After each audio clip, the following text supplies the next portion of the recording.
Welcome to Module 4, the module that focuses on our last musical style, Trova. Personally, a musical style that I discovered as a university student at a time when I was learning more about Latin American history and literature.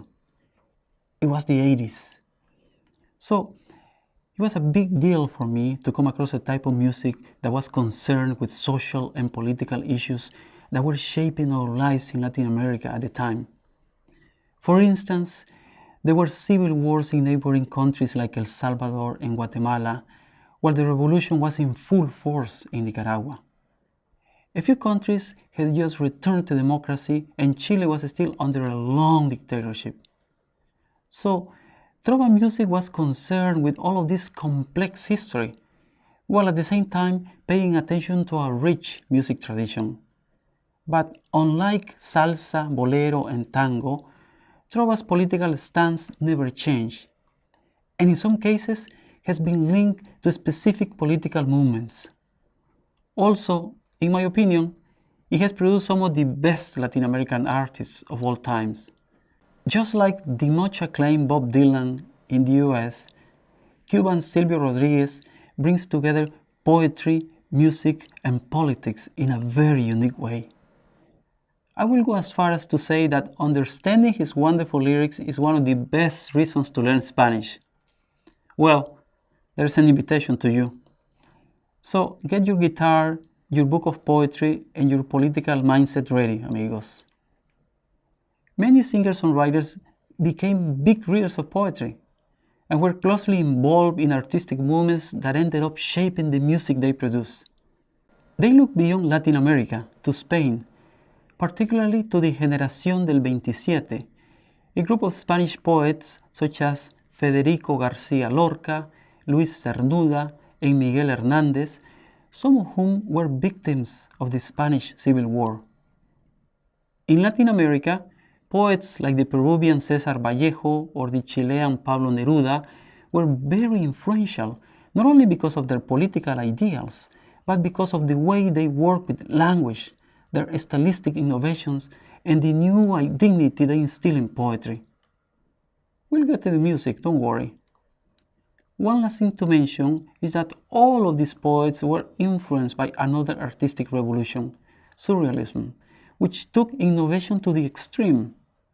Think of Salvador Dalí, Picasso, or Magritte. As we all know, psychoanalysis and the exploration of dreams was an essential part of Surrealism. This was transferred to art. What does Surrealism have in common with Latin American music, you may ask? Believe me, there is a dreamlike connection which we'll get to explore.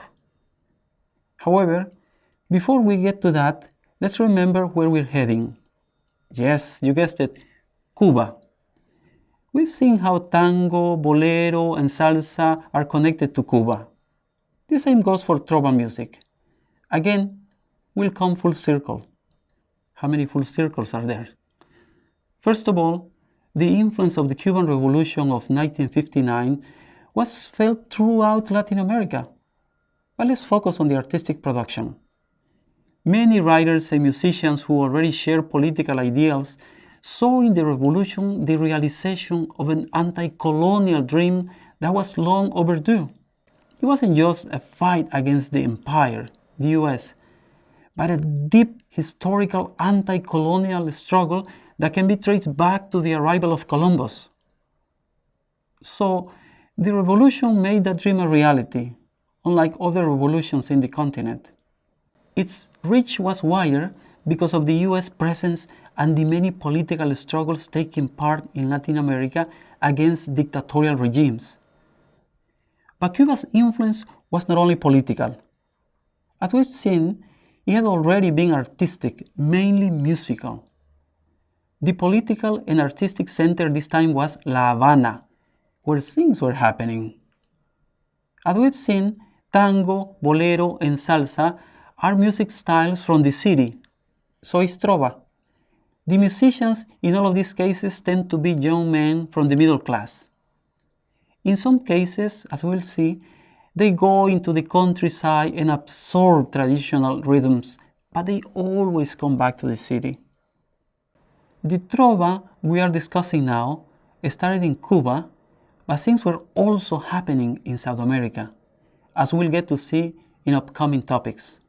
So amigos, welcome to the last part of our musical journey, where we will discover the many facets of trova by spending more time with Panamanian artist Rómulo Castro, analyzing his rich and complex song lyrics, and translating his political and aesthetic messages.